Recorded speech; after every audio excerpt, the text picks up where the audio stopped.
let's talk about speech pathologists and their role on the team for a patient diagnosed with head and neck cancer. So right now, research continues to suggest that a speech therapist should be an active part of the multidisciplinary team for an individual diagnosed with head and neck cancer. A patient should be seen for an objective swallow evaluation and clinical swallow eval before starting radiation and chemotherapies.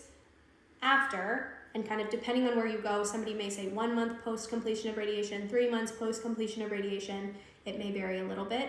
They should get an objective swallowing evaluation, a modified barium swallow study, or a fiber optic endoscopic evaluation of swallowing at that point as well. And then initiation of therapy should really begin. We also know right now, based on the research we have available, that individuals who eat and drink and complete swallowing exercises throughout the duration of radiation experience decreased feeding tube dependence and are more likely to return to a more normalized diet faster than individuals who simply eat and drink throughout the duration of radiation. Now, there are some individuals who cannot make it through the entirety of radiation, eating and drinking by mouth.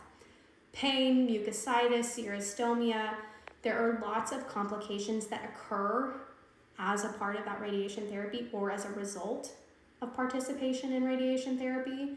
So we want the patient to do the best that they can, but speech therapists should certainly be educating prior to the start of radiation on what to expect, what exercises you might recommend, the information we know about eating and drinking throughout treatment, and then we should be preparing them for what treatment looks like after.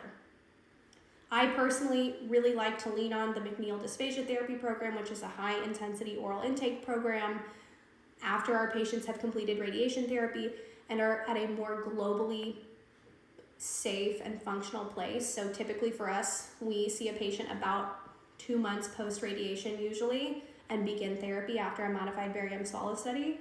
But it is our head and neck cancer patients who really go through a really substantial functional change as a result of radiation, and then we're kind of left to figure it out.